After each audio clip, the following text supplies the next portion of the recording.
세상에는 두 종류의 사람이 있다.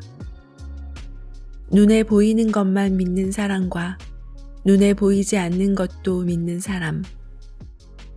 자신에게 영혼이 있다고 생각하는 사람은 두 번째에 해당한다. 상처 있는 사람들은 대부분 눈에 보이지 않는 것들을 믿는다. 처음에는 믿지 않더라도 결국 믿게 되는 순간이 오고야 만다. 나 역시도 아무런 상처가 없었다면 눈에 보이는 것만 믿고 살았을지 모른다. 아마도 영원히 품고 있는 의미를 못 느꼈을 가능성이 높다. 하지만 모든 상처에는 치유 본능이 있다. 상처가 있는 사람은 그 치유 본능으로 살아간다. 그것은 영혼의 존재를 믿고 있기 때문에 가능한 일이다. 상처가 있는 사람은 질문이 많을 수밖에 없다. 세상은 이해라 할 수 없는 것들로 가득 차 있기 때문이다. 왜 그래야 하는데? 이유가 뭔데? 매일 그렇게 묻는다. 질문에 덫에 빠져 허우적거리다 답을 찾는 일을 포기하거나 근원으로 가는 길을 찾아 헤매기도 한다. 질문의 끝에서 근원으로 가는 길을 찾았을 때 그곳은 십중팔구 마음 공부로 가는 길로 이어졌다. 안녕하세요. 미소영입니다. 사람들은 성장하면서 겪게 되는 상황들 중에 상처가 되는 일이 발생하게 됩니다. 사람들마다 상처는 하나씩 갖고 있는데요.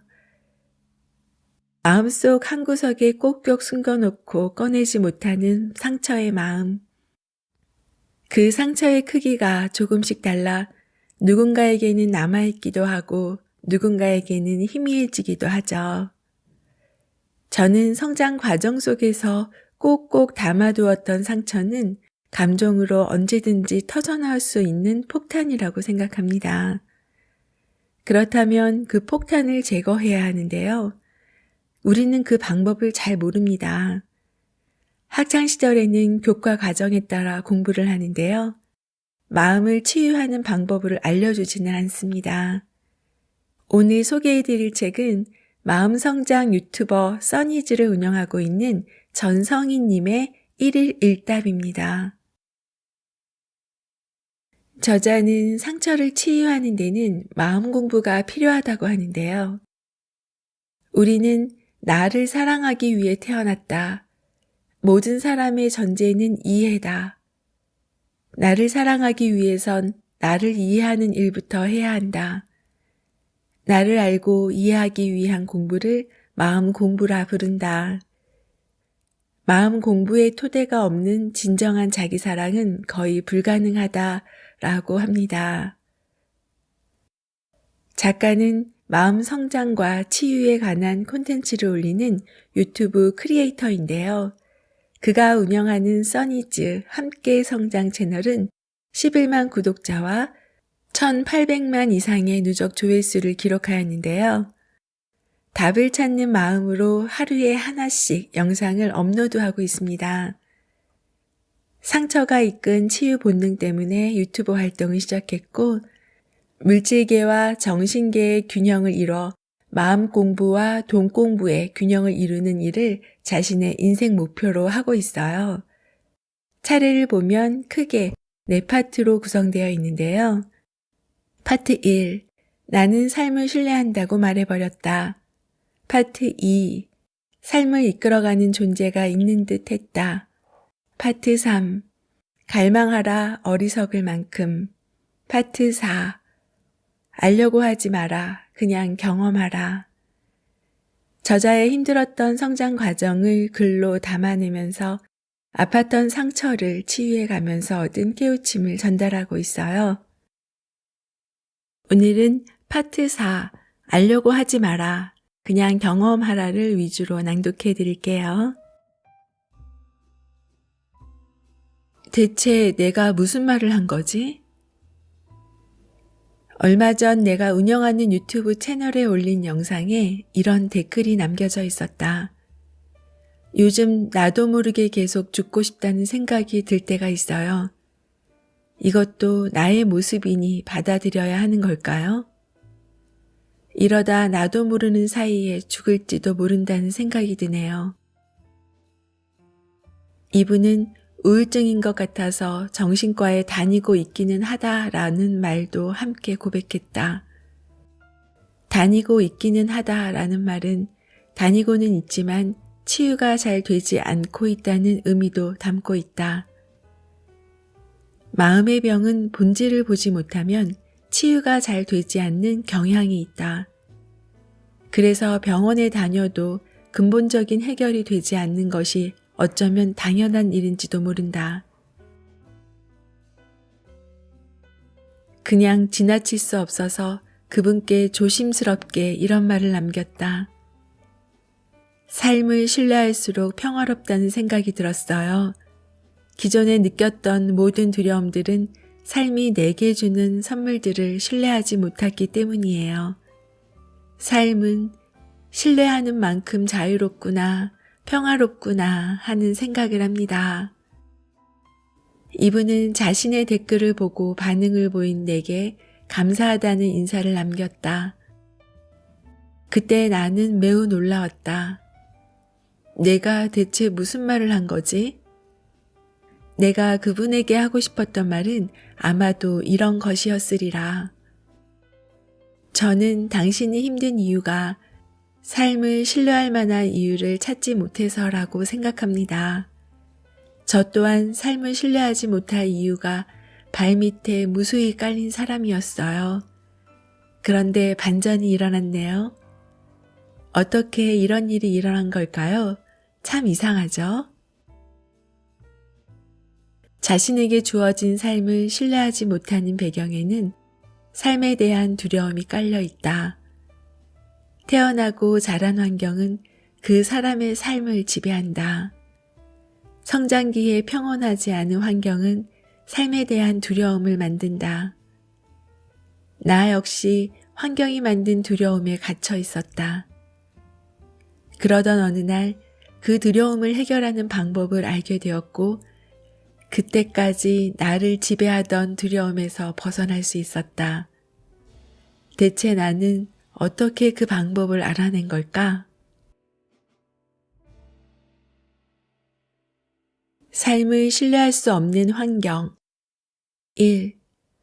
내게도 낳아준 엄마와 아빠가 있다. 하지만 그들은 내가 3살 때 헤어졌다. 2. 헤어진 그들은 아무도 나를 맡아 키우려 하지 않았다.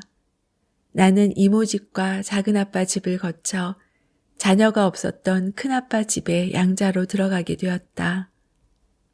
3. 평화로운 관계가 아니었던 큰아빠와 큰엄마도 결국 헤어지고 말았다. 4. 큰아빠가 내 곁에 남아 나를 키워주셨다. 나를 키워준 아빠이기에 나는 큰아빠가 진짜 아빠라고 생각한다. 낳아준 아빠에게는 아빠라고 하기 싫어서 삼촌이라고 부르고 있다. 5.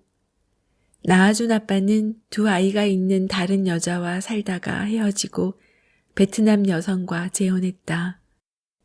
6. 낳아준 엄마도 재혼해서 아이 2을 낳았다. 그러다 다시 혼자가 되었다. 7. 성인이 된 후 명절 때마다 낳아준 엄마와 아빠를 모두 따로 만나고 있다. 내가 자란 환경에 대해 대략적으로 정리했다. 한마디로 평온하지 않은 환경이었다. 이런 환경 때문에 자라는 동안 내 안에는 무수히 많은 부정적 감정들이 만들어졌다. 삶을 신뢰할 수 없는 환경에서 만들어진 부정적 감정들. 1. 죄의식. 따지고 보면 내가 잘못한 것은 없다. 그런데 왜 이런 게 생겼는지 모르겠다. 아무튼 내 안에는 무의식에서 비롯된 죄의식이 존재한다.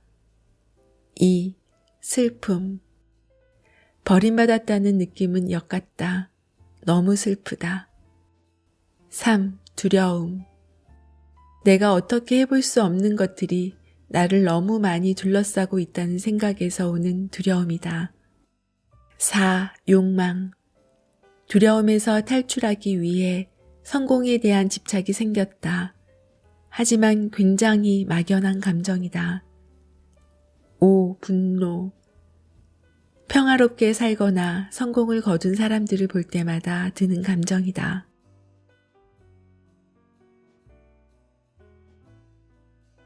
나는 나를 치유할 권리가 있다.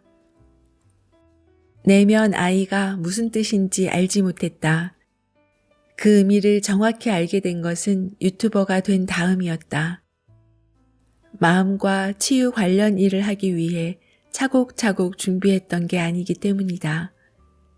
그저 마음 가는 대로 하다 보니 어느새 여기까지 와 있었다. 유튜버를 하면서 푸르미 교육법으로 많이 알려진 교육 전문가 최희수 소장님이라는 분을 만나게 되었다. 이분은 내면 아이에 대해 깊이 탐구하신 분이다. 그런데 신기한 것은 이분과 긴 시간 만난 것도 아닌데 내 채널을 보신 그분이 내가 성장 과정에서 결핍과 상처를 갖고 자란 사람이라는 걸 알아채신 것이었다.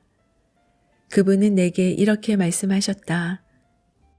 어릴 때 하지 못한 말이 있을 거예요. 그걸 해보세요. 나는 웃음이 나왔다. 하하, 그런 게 어디 있어요? 아니에요. 분명히 있을 거예요. 그분의 진지함에 이끌려 기억을 더듬어 보았다. 시간이 조금 흘렀다.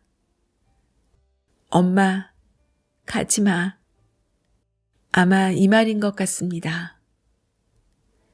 그런데 이상하게도 그 말을 하고 나니 눈물이 쏟아져 나왔다. 물론 내가 눈물이 없는 사람은 아니다. 남자치고는 좀 많은 축에 든다. 하지만 그때 상황은 눈물이 나올 분위기가 아니었다. 그래서 당황스러웠다. 내가 여전히 엄마와 만나지 못하고 있다면 또 모르지만 그 사이 엄마와도 다시 만났다. 이제 30이 넘은 어른이 되었고 엄마의 인생에 연민을 가질 정도가 되었으며 연락도 꾸준히 하고 있는데 웬 눈물? 이렇듯 난데없이 흘린 눈물이라 창피할 뿐이었다. 나는 그때의 경험을 통해 비로소 내면 아이라는 존재에 대해 제대로 알게 되었다. 아, 그러니까 내가 그 아이를 돌보지 않고 방치해 두었구나 하는 생각을 했다. 그 이후 내면 아이에 대해 탐구하는 시간을 가지면서 내면 아이란 내가 무시하고 있었던 나의 그림자라는 걸 알게 되었다. 내가 미처 사랑해주지 못했던 나의 모습이라는 것도 알게 되었다. 아이는 부모가 자신을 돌보던 방식으로 자기 자신을 돌본다는 말을 들었을 때 생각이 많아졌다.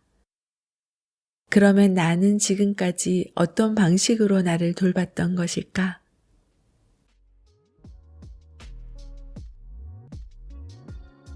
가슴을 따를 때 치유가 일어났다. 머리와 가슴이 다른 시그널을 보내면 가슴을 따르는 경우가 많았다. 지나고 보니 후회 없는 선택이었다. 엄마를 만나고 싶은 마음에 대구에 있는 학교를 선택한 것은 그곳에서 나를 전폭적으로 신뢰하고 지지해주는 좋은 선배들을 만나는 치유의 기회로 연결되었다. 머리로 하는 선택이었다면 무슨 수를 쓰더라도 수도권 학교로 갔어야지 대구로 가는 것은 미친 짓이었다. 하지만 가슴이 나를 대구로 이끌었기에 군말 없이 그 길을 따랐다. 거기에서 나는 평생 받을 수 있는 사랑을 다 받았다. 그렇게 좋은 사람들을 만난다는 것은 노력해서 되는 일이 아니다. 그때 내가 알게 된 것은 가슴을 따를 때 치유가 일어난다는 사실이었다. 어설픈 창업에 실패한 후 나는 다시 취업을 했다. 대전에 있는 디자인 회사였다. 준비 기간을 갖고 유명한 기업에 도전할 수도 있었다. 하지만 이상하게 이 작은 회사가 끌렸다. 성장할 것 같은 회사라는 느낌이었다. 하지만 이건 순전히 나의 촉이 발동된 것이지 결정에 도움을 받을 만한 객관적인 데이터는 없었다. 대표님이나 실장님도 나의 창업 경력을 인정해 주셔서 길을 펴고 일할 수 있었다. 나는 그 회사에서 사업을 성장시키는데 많은 요소들을 배우고 습득했다. 입사한 지 5년이 되자 입사할 당시 마트 전단을 디자인하던 회사는 사업 다각화로 출판과 온라인 홍보, 영상 제작 분야까지 진출했다. 내가 입사할 때는 연매출 10억 원이 채 안 됐는데 이제는 100억 원 정도의 매출을 올리는 회사로 커졌다. 5년 만에 10배의 성장을 이뤘으니 주식으로 치면 대박이었다. 나도 거기서 목표를 달성했다. 작은 회사에 들어가 회사가 성장하는 것을 지켜볼 수 있었고 그 중심에서 일하며 많은 것을 배웠다. 신규 사업이 안정적인 궤도에 오르려면 어떻게 해야 하는지, 인력을 관리하는 요령은 물론 리더와 관리자 그리고 직원 간의 역할과 조율에 대해서도 배웠다. 일주일에 평균 70시간이 넘게 과도하게 일하면서도 신나서 일했다. 신나게 일하는 사람은 말릴 수 없다. 경영진과 아무런 인맥이 없이도 초고속 승진을 할 수 있었던 것은 어쩌면 당연한 결과였는지도 모른다. 그렇게 시간과 열정을 갈아 넣은 덕분에 눈에 보이지 않는 것과 눈에 보이는 것들을 모두 얻을 수 있었다. 눈에 보이지 않는 것은 사업을 다시 시작한다면 잘해볼 수 있겠다는 자신감이었고, 눈에 보이는 것은 대출금 청산과 회사의 여자 후배와 인연관계로 발전한 것이었다. 이 두 가지가 뚜렷하게 눈에 보이는 결과물이었다. 사실 눈에 보이는 결과물이 한 가지 더 있었다. 야식과 운동 부족이 겹쳐서 20kg나 체중이 늘어서 그로 인해 뱃살이 생긴 것이었다. 퇴사 후 고민의 과정을 거친 나는 유튜버가 되는 길을 선택하기로 했다. 그것도 부업이 아닌 본업으로 말이다. 큰 그림이 있었던 것은 아니다.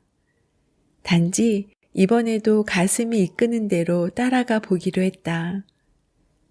어디로 이끄는지 몰라도 처음 가보는 길인 것만큼은 확실했다. 이끄는 대로 따라가다 보니 마음 공부라는 거대한 평원이 나왔다. 그 크기와 넓이를 가늠하기 어려운 곳이었다. 나를 관찰한다는 낯선 체험. 본격적으로 마음 공부를 시작하기로 했다. 해보지 않던 일이고 가보지 않은 길이다. 처음부터 충격이 몰려왔다. 마이클 싱어의 대표작인 상처받지 않은 영혼이라는 책을 읽었을 때였다. 책에는 머릿속에서 잠시도 쉬지 않고 떠드는 목소리인 생각은 내가 아니라는 구절이 나왔다. 지금까지 듣지도 보지도 못했던 표현이었다. 헐, 생각이 내가 아니라면 무엇이 나라는 건지 하는 생각이 지나가면서 문득 처음 경험해보는 기분이 느껴졌다. 그런 생각을 하고 있는 나를 지켜보는 의식과 언어의 형태로 머릿속 소리에서 들려오는 생각이라는 것이 처음으로 분리되는 것을 경험한 것이다. 이게 뭐지? 이상하기도 하고 신기하기도 했다. 확실히 생각을 지켜보고 있는 무언가가 있었다. 이 순간 전에는 내가 생각하고 있기 때문에 생각이 곧 나라는 사실을 믿어 의심치 않았다. 그래서 그 어떠한 이상함도 느끼지 못했다. 그런데 생각과 그 생각을 지켜보는 무언가가 분리되는 체험을 하는 순간 나라고 알고 있던 모든 개념이 무너지는 것을 같이 경험했다. 모든 것이 온통 혼란스러워졌다. 생각하지 않으려고 노력하기 시작했다. 하지만 나의 의지와 상관없이 생각은 자동적으로 떠올랐다. 확실히 생각은 의식적으로 할 수도 있지만 의식하지 않을 때도 자동으로 떠오른다. 그래서 관찰할 수 있는 대상이 될 수 있었다.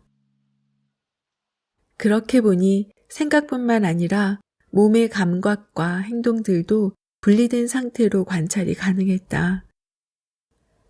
관찰 가능한 것은 모두 대상이었고 그 대상을 관찰하고 있지만 관찰되지 않는 주체가 있다는 것도 알게 되었다.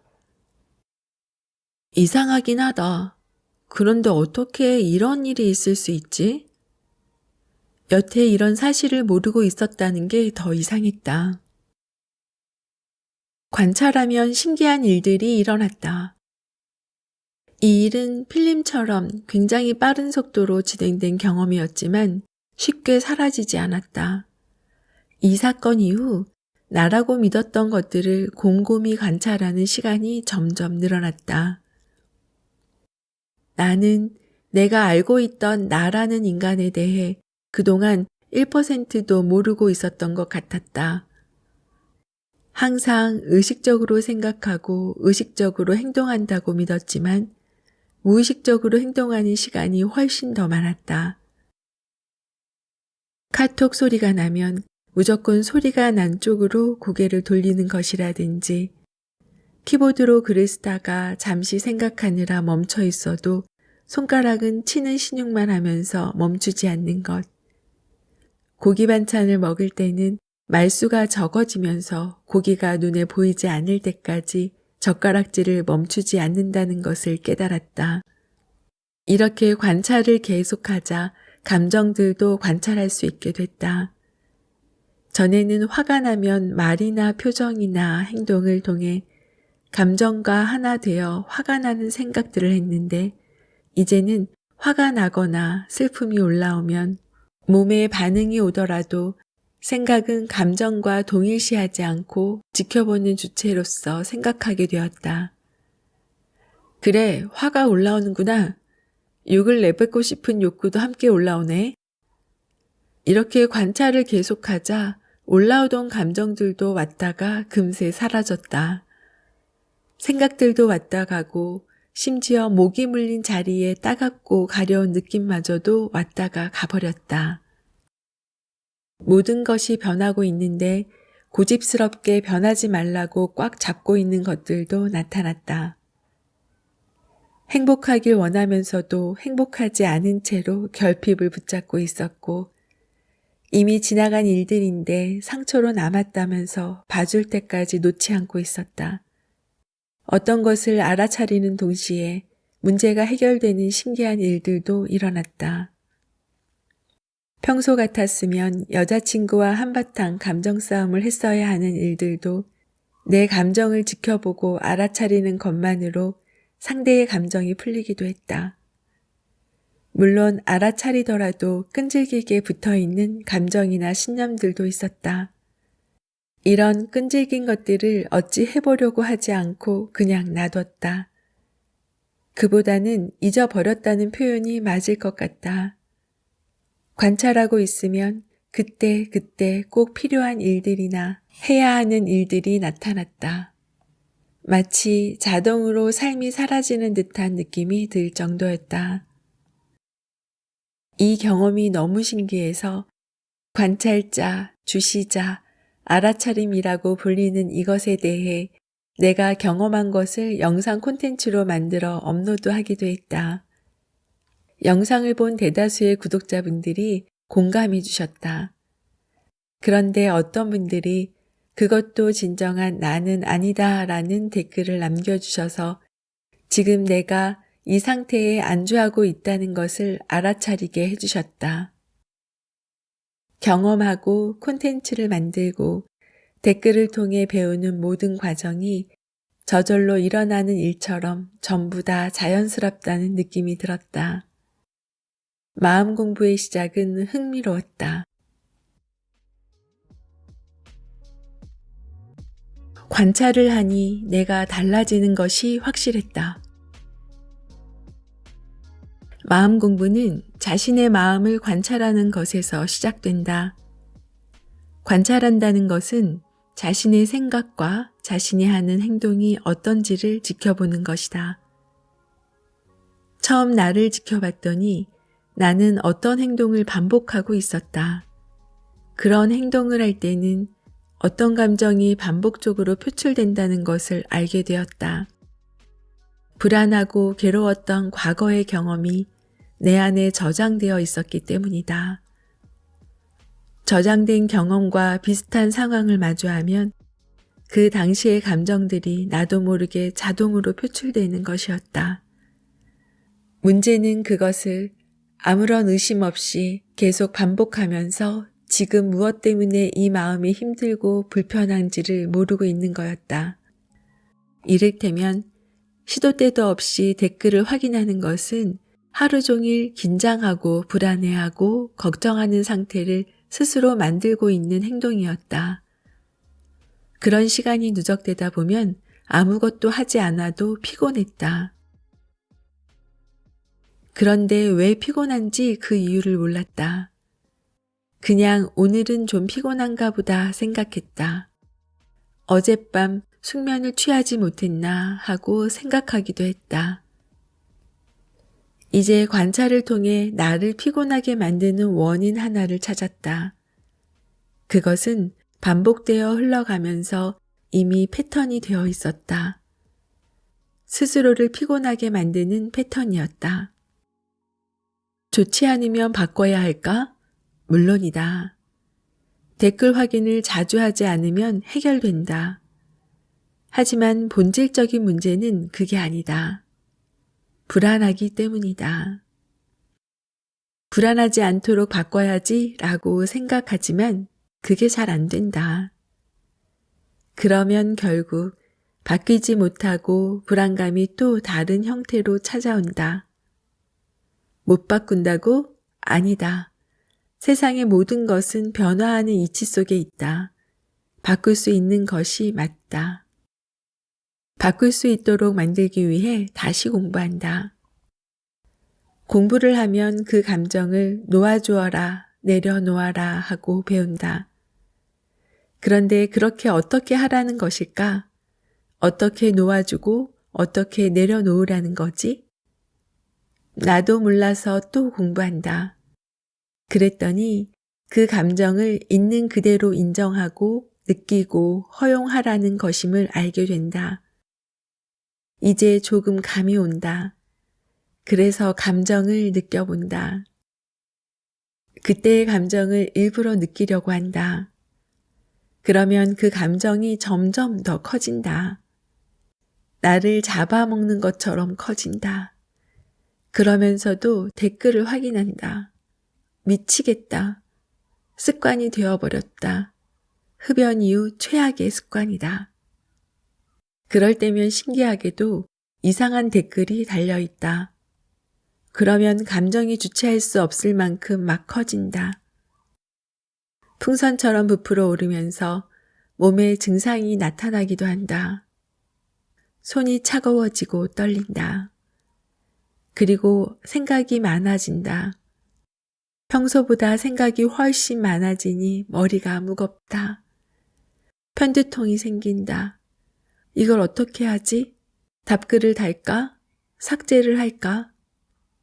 아예 그냥 전체 댓글을 차단해 버릴까? 영상을 내릴까? 별의별 생각을 다 하고 있다. 이때 뭔가 하겠다고 저항하는 선택을 할 수도 있고 그냥 그 상태로 나를 지켜볼 수도 있다. 저항하는 선택을 했더니 상황 자체가 점점 더 커진다. 어쩌면 계속 저항하면서 상황을 크게 만들어 터뜨리는 것도 방법일 수 있지 않을까 생각한다. 하지만 이 방법은 귀찮은 일들이 많아진다. 지켜보는 것도 해본다. 꼭 해야 하는 일 말고는 하지 않고 내 감정과 내 몸, 생각, 이런 것들을 그냥 지켜보기만 한다. 생각이 먼저 올라오는 경우에는 그 생각이 점점 확장되면서 감정이 올라오고 그 감정이 몸의 떨림을 만든다. 느낌이 먼저 일어서 생각하는 경우에는 어떤 행동을 하게끔 충동질하는 것 같다. 몇 번 같은 상황이었을 때 순서대로 반복해 보았는데 결과는 비슷하게 나왔다. 이때 이 상태를 온전히 받아들여 보려고 했다. 그랬더니 앞으로 쭉 이런 불안한 상태가 되면 어떡하지 하는 걱정으로 이어졌다. 이 상태에서 이러지도 저러지도 못했다. 그럼에도 알아차림 모드를 해제하지 않고 계속 놔뒀다. 그런데 생각 하나가 훅 떠올랐다. 나를 사랑하는가 라는 생각이다. 뜬금없다. 내가 잘 모르는 생각이다. 나도 모르겠고 사랑도 모르겠다. 그때 떠오른 질문을 느낌으로 변형된 질문으로 바꿨다.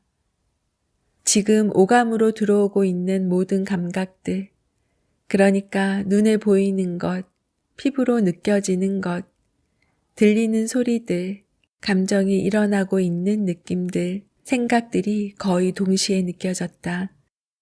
그러면서 이것들이 느껴지지 않느냐라고 묻는 것 같다. 그래서 가만히 느껴보니 거기에는 좋고 나쁨이 있는 게 아니라 판단하고 있는 상태가 있었다. 판단이라는 감정과 생각과 감각의 방향을 만들어내고 있는 것 같았다. 그래서 판단을 내려놓으려고 했더니 판단을 내려놓는다는 게 뭔지 알 수 없었다.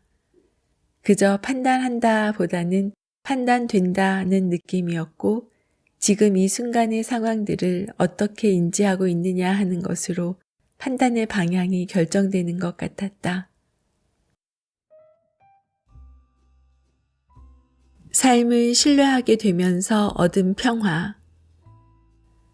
나의 생각과 행동을 지켜본 결과 어떤 상황이든 그 상황을 인지함과 동시에 그와 관련된 과거의 기억이나 경험들도 같이 인지된 것으로 포장하는 특성이 있었다. 그것은 알아차리기 힘든 상당히 예민하고 섬세한 것이지만 관찰하고 알아차림을 통해 나에 대한 체험적 알미 하나 더 생긴 것 같았다. 관찰과 알아차림의 결과 큰 것을 알게 되었다. 상황이 나를 힘들게 하는 게 아니라 스스로 힘들다고 인지하게끔 만들고 있다는 것을 알게 된 것이다. 또한 이것도 하나의 패턴이 되어 있다. 내 앞에서 일어나고 있는 일들을 어떻게 경험하는가는 전적으로 내 책임이었다. 삶 자체가 인격이 있어서 어쩔 땐 좋은 것을, 어쩔 땐 나쁜 것을 선택해서 주는 게 아니라는 것도 알게 되었다. 삶 자체는 아무런 인격도 성격도 없다. 그래서 삶은 절대로 배신하는 일이 없다. 삶은 그냥 연속된 상황들을 가져다 줄 뿐이다. 삶이 변덕을 부리는 게 아니라는 사실을 알게 되면서 삶을 신뢰할 수 있게 되었다. 그것은 내게 지금 벌어지고 있는 상황들을 신뢰할 수 있게 되었다는 의미다. 단지 신뢰할 수 없는 것은 지금 내 안에서 벌어지고 있는 일이다. 이것은 또 언젠가 전폭적인 신뢰가 가능해지리라. 내가 달라졌다는 것은 확실하다. 나를 긴장하게 만들고 두렵게 만드는 댓글들이 올라와도 내 삶이 되어준 그 댓글 상황을 신뢰할 수 있었다. 그 댓글로 인해 긴장하고 두려워할 수 있었고 그 댓글로 인해 배움을 얻고 즐거워할 수도 있었다. 흔하지는 않지만 뜬금없이 댓글로 욕하고 어떻게 나오나 반응을 지켜보는 분들도 있다. 전에는 그런 분들을 그저 사이코패스 기질이 있는 사람이라고 판단했었는데 이제 왜 그러는지 알 것 같았다. 그렇다고 그런 상황이 편해졌다는 의미는 아니다. 이해는 되지만 여전히 불편한 것은 사실이다. 이런 과정을 통해 나는 삶을 신뢰한다고 말할 수 있게 되었다. 그러고 나니 많은 부분이 편해졌다. 삶은 그냥 삶이다. 그것을 어떻게 경험할지에 대해서 선택하는 방법은 보통 두 가지로 나뉜다. 하나는 의식적으로 선택하는 경우이고 다른 하나는 기존에 경험했던 것들에서 영향을 받아 무의식적인 선택을 반복하는 경우다. 무의식적으로 행동했던 것들을 알아차리는 것만으로도 빛을 비춘 것처럼 관찰이 가능해져서 알게 모르게 변화되는 부분이 있는 것 같다. 그것을 바꿔야겠다고 하고 적극적인 시도를 해보는 것도 경험이 될 수 있지만 의식의 빛을 그냥 계속 비추는 것만으로도 의미가 있어 보인다.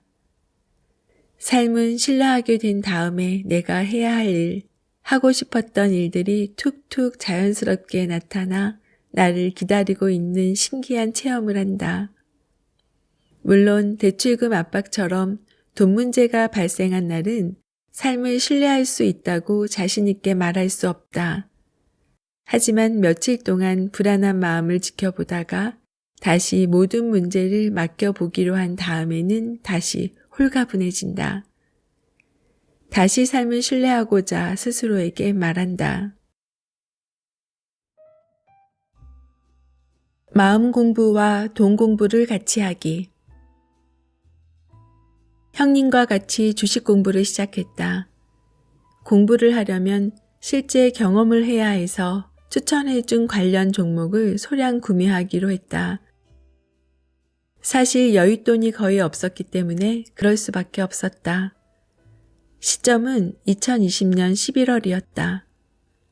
형님이 공부해보라고 알려준 종목은 몇 달 전까지만 해도 주당 2,000원에서 3,000원 하던 종목이었는데 내가 매수하려는 시점에는 15,000원까지 치솟아 있었다.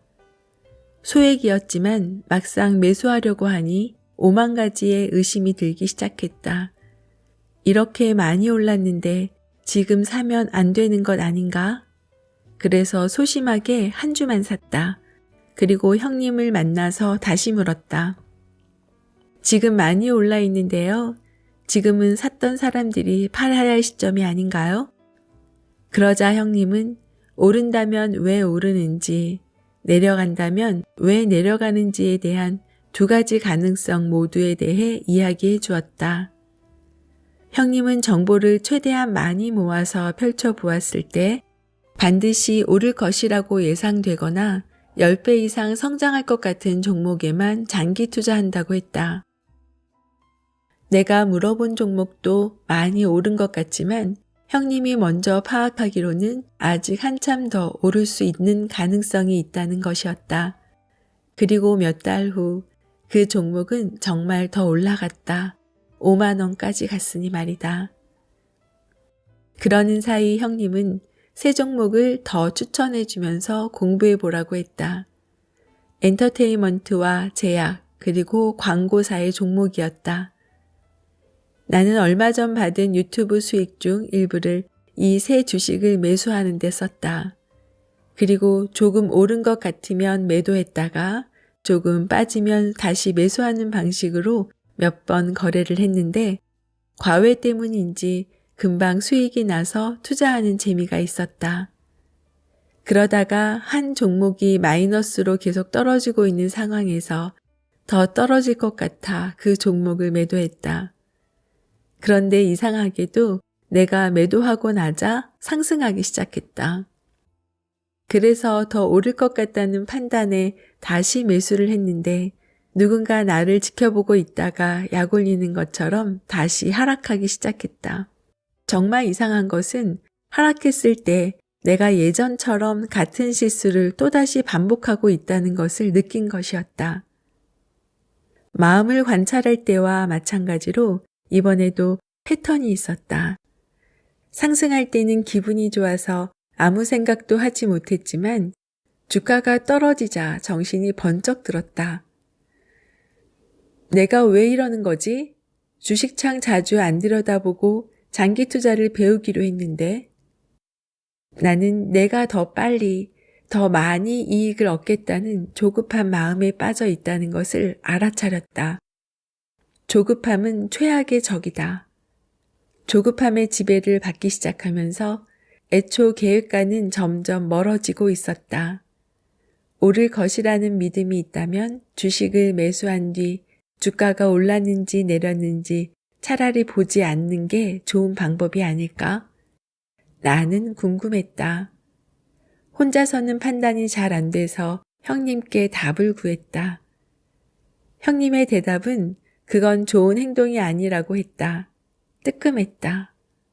너무 자주 들여다보지든 말되 아예 신경을 끄는 방식은 맞지 않다. 그건 방관이기 때문이다. 방관하는 것은 공부가 되지 않고 대상을 사랑하는 마음이 중요하다고 했다. 어쨌든 주식을 사기로 했으면 그것과 에너지를 나누고 교감하는 과정이 있어야 한다는 의미였다. 구체적으로는 어떤 이슈들이 있었고 왜 주가가 움직였는지 알아야 무슨 일이 생겨도 대응이 가능하다는 것을 배웠다. 나는 고개를 끄덕였다.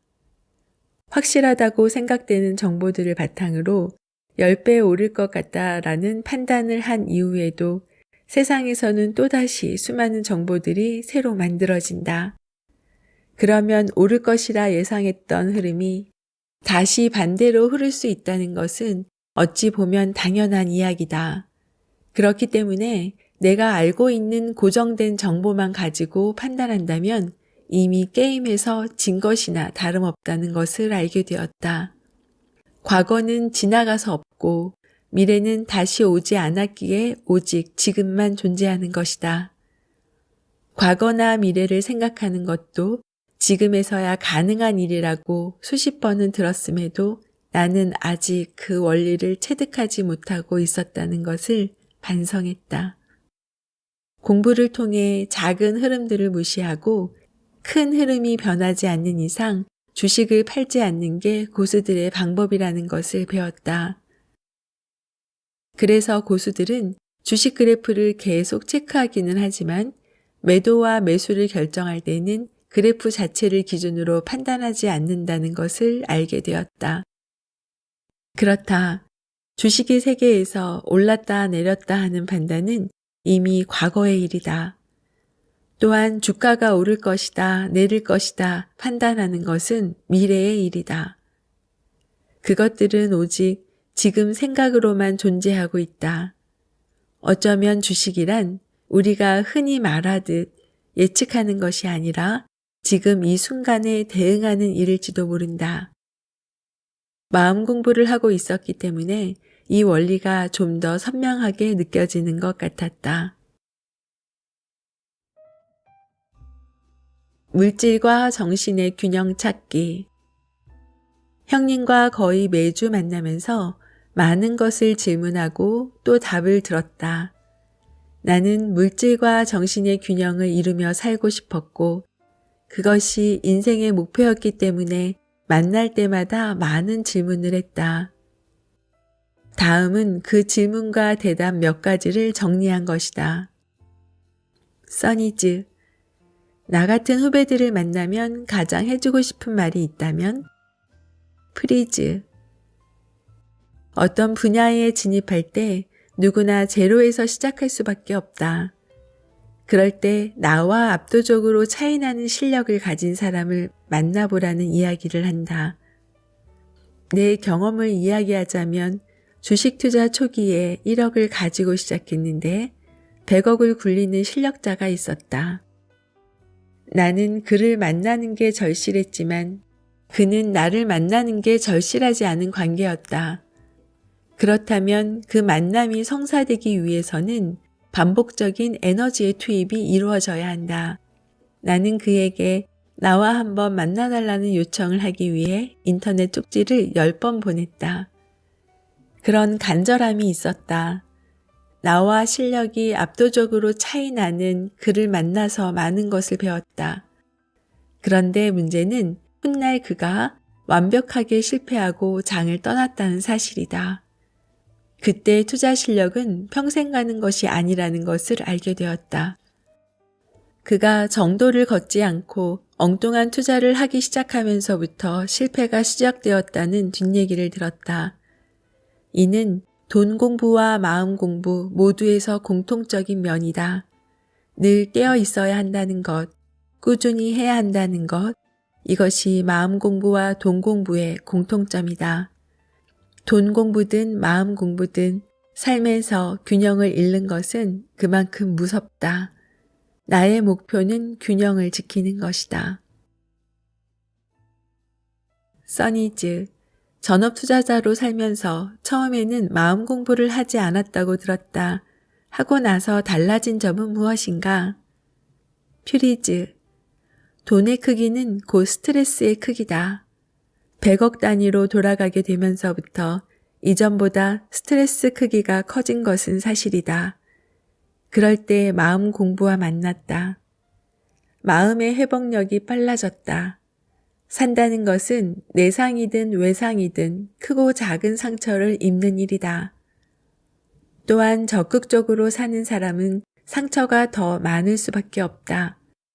그래서 말하고자 하는 핵심은 상처가 나지 않는 게 좋은 삶이 아니라 빠른 회복력을 가지는 게 좋은 삶이라는 것이다. 마음의 회복력이 커지면 마음의 회전력도 따라서 커진다. 회전력이 커질수록 그에 따른 창조적인 에너지가 더 많이 발생한다. 써니즈, 마음 공부와 만나게 된 계기가 궁금합니다. 퓨리즈, 전업 투자자가 되면서 집착이 많았던 시절이 있었다. 투자자들 용어로 1일 그래프를 일봉, 월 단위 그래프를 월봉, 연 단위 그래프를 연봉이라 부른다. 나는 그때 일봉과 월봉에 집착할 때였다. 오죽하면 그랜드 캐니언에 갔을 때 거기서도 노트북을 붙잡고 일봉 그래프만 봤다. 삶을 가장 바보같이 사는 사람의 모습이었다. 다행히도 내 주변에 좋은 사람이 많다. 좋은 사람이 많으면 내가 필요할 때 나에게 꼭 필요한 것을 가져다주는 사람이 생긴다. 치유활동가로 일하는 지인이 있는데 그 누님이 계기를 마련해 주었다. 그 누님이 내 사무실에 명상 도구인 싱잉볼을 가져와서 소리를 들려주었다. 그게 무슨 힘이 있다고 하는 생각으로 듣다가 치유가 일어나는 것을 경험했다. 아마도 나를 치유하고 싶은 누님의 에너지가 소리라는 진동을 타고 전해진 것 같다. 그때 너무나 오랜만에 마음의 평화를 경험하면서 이런 마음을 계속 유지하고 싶다는 생각이 들었다. 그게 마음 공부를 시작하게 된 계기다.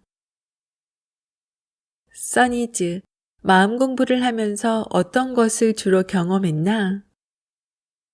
퓨리즈, 아무래도 유체 이탈을 경험한 일이 가장 기억에 남는다. 유체 이탈을 통해 죽으면 몸과 마음이 이렇게 분리되겠구나 하는 것을 선행학습했다. 하지만 내 마음 공부의 목표는 삶의 균형을 잡는 것이기 때문에 더 이상 시도하지 않았다. 몇 번 경험해 본 것으로 충분하다. 그리고 촉이 좋아지는 것은 사실이다. 사람이 비교적 잘 보인다. 얼마 전 투자 요청이 있어서 화장품 사업을 하는 사업가를 만났다. 그분이 현재 상황을 말하기 전에 먼저 느낌이 왔다. 나한테 마지막으로 찾아왔구나. 좋은 에너지를 가진 분으로 보였는데 지금까지 사업에 60억을 투자했는데 미국 시장에 진출하면서 사기를 당하는 바람에 현재는 바닥인 상태였다. 단 얼마라도 자금 수혈이 절실한 상황이었다. 백지 상태, 욕심 없이 텅 빈 마음에서 해보라고 하면 그것은 해도 되는 일이기 때문이다. 나는 그 사업에 도움을 주기로 했다. 다행히 반전의 길이 열리는 것 같다. 오징어 게임이라는 예상치 못했던 글로벌 히트작이 나온 이후 미국 시장에서 한국 문화에 대한 관심이 높아지면서 한국 화장품 매출이 따라 올라가기 시작했다. 하지만 여기서 조심해야 할 게 있다. 모든 것을 내가 결정해서 판단하는 것이라고 생각하는 태도다. 이것이 아니라는 것을 알기 위해 마음 공부를 하는 것이다. 그렇지만 사람은 좀 잘 되고 나면 자기가 다 했다는 생각에 빠지기 쉽다. 삶은 그런 게 아니라는 것을 알아야 하는데 마음 공부 말고는 그런 것을 배울 데가 없다. 그래서 마음 공부는 소중하다. 써니즈, 프리즈님이 생각하는 돈 공부의 핵심은 무엇인가? 퓨리즈, 나는 흔히 장투라고 말하는 장기 투자로 부를 쌓은 사람이다. 그런데 장투의 핵심은 아이러니하게도 성서에서 나온다. 그 유명한 고린도전서 13장 4절에 나오는 구절과 동일하다. 사랑은 오래 참고 사랑은 온유하며 시기하지 아니하며 사랑은 자랑하지 아니하며 교만하지 아니하며 이런 구절이다. 장투를 할 때도 같은 태도로 해야 한다. 오래 참아야 한다. 누가 뭐라고 해도 흔들리지 않고 기다려야 한다. 온유해야 한다. 자신을 믿어야 하는데 화가 나는 상태에서는 자신을 믿으려고 해도 믿을 수가 없다. 시기하지 않아야 한다. 남들이 높은 수익을 올렸다고 해서 시기하면 중심이 흔들린다. 교만하지 않아야 한다. 또한 수익률이 좋다고 해도 얼마 후에는 뒤집힐 수 있기 때문에 교만하지 않아야 한다. 이게 전부다. 이렇게 해서 실패한 사람은 없다. 퓨리즈 형님과의 돈 공부는 현재 진행형이다. 형님은 최근 술자리에서 써니지의 투자가 잘 되어야 할 텐데 사부 실력이 예전만 못해서 미안하다 라고 했다. 하지만 퓨리즈 형님을 만난 이후 매수한 주식에서는 손실을 전혀 보지 않았기 때문에 그 말은 전적으로 형님의 겸양에서 나온 말이다. 내가 부를 만들기 위해서는 마음의 회전력을 더 키워야 한다. 회전력이 커지면 내 마음의 발전소를 지을 만큼 큰 에너지가 만들어질 것이고 그것이 부의 에너지가 될 수도 있을 거라고 생각한다. 심장 뛰는 소리의 따뜻함처럼 1985년생이니 30대 중반에서 후반으로 넘어가는 길목에 있다. 나보다 나이가 위인 분들은 너무나 창창한 나이라고 말하고 동년배들은 이렇게 40대가 되는 것이 믿어지지 않는다고 말한다. 아래 세대인 20대를 만나면 잘못한 것도 없는데 마음이 쪼그라든다. 아마도 멋진 인생 선배의 모습을 보이고 싶은 터무니없는 욕심 때문일 것이다. 마음 가는 길을 따라서 시작한 유튜버라는 직업이 운명처럼 되어가고 있다. 전생부터 정해진 길이 아니었을까 하는 생각을 하기도 한다. 그것은 내가 유튜버를 하기에 최적화된 조건을 가지고 있다는 뜻이 아니다. 멋진 유튜버가 되려면 비주얼적인 측면에서는 지금보다 훨씬 나을 필요가 있다. 훈훈한 비주얼은 언제 어디서나 구독자에 대한 최강 서비스다. 그러나 그런 외적인 조건보다 유튜버 활동을 통해 나 자신을 사랑하고 치유하는 것을 보여주는 것이 인생에서 가장 소중한 이름을 알게 되었다. 어쩌면 일이나 직업 이전에 미션을 수행하고 있다는 생각을 한다. 태어남과 동시에 주어진 미션이다. 그런데 그 미션이 나 혼자에게만 해당되는 것일까? 나보다 더 상처 많고 나보다 더 내면의 빛을 밝히지 못하는 분들이 많다. 나는 그분들과 함께 가야 한다. 우리는 자신이 갖고 있는 내면의 빛을 알아채지 못한 채 태어난다. 나 역시 그 빛이 다 꺼진 생명으로 태어났다고 생각했다. 나의 내면은 춥고 어둡고 그늘진 곳에 있었다. 하지만 이제 나는 이렇게 말한다. 삶이란 그 추운 곳에 온기를 보내 따뜻하게 데워주고 어두운 곳의 빛을 밝혀주고 그늘을 거둬 환한 햇빛을 비추는 존재라고. 나를 사랑하는 방법을 알기 위해 내 마음을 들여다보기. 시작했을 때 좋은 것들보다는 안 좋은 것들이 더 많이 보였다.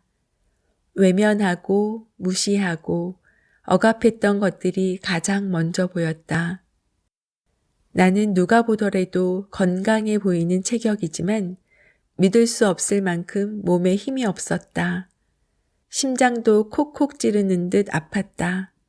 덜덜 떨리기도 했고 사람을 만나는 일조차 힘겹게 느껴졌다. 그때 나는 저항하고 있었다.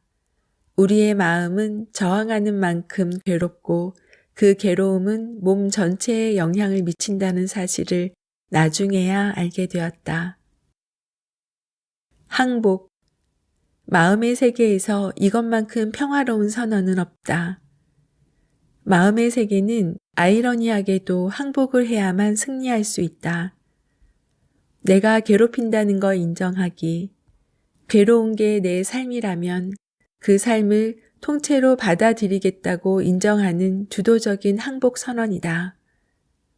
주도적인 항복 선언을 하고 나니 달라지는 게 있었다.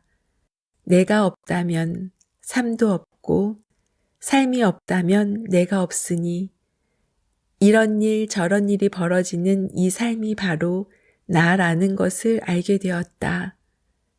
삶이 곧 나고 내가 곧 삶이라는 사실을 알게 되는 순간이 온다.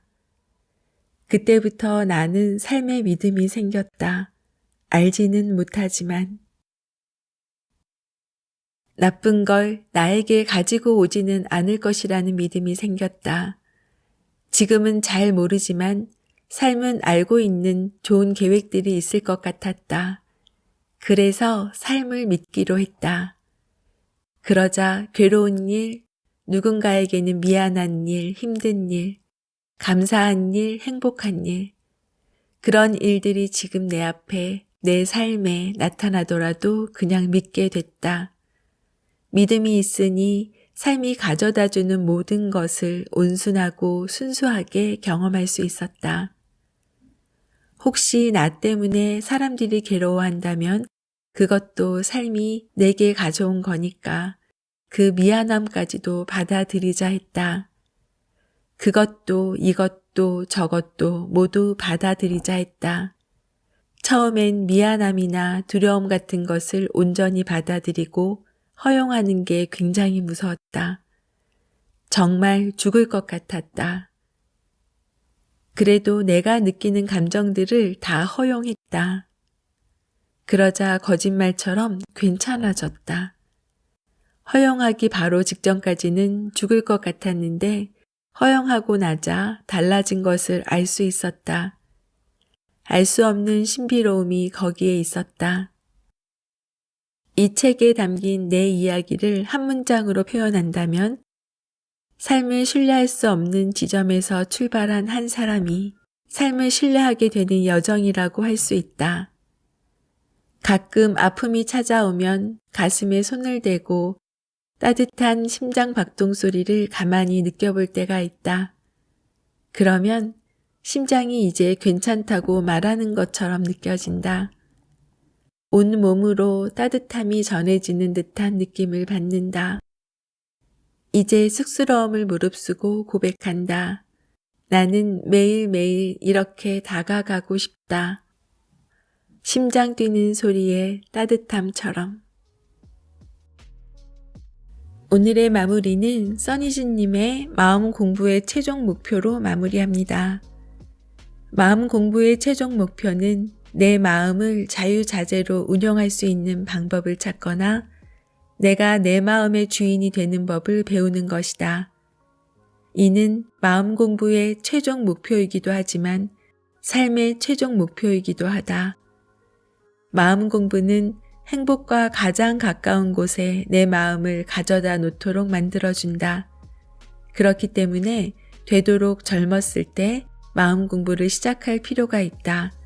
그래야 짧은 인생을 최대한 효율적으로 살 수 있기 때문이다. 오늘도 행복하세요.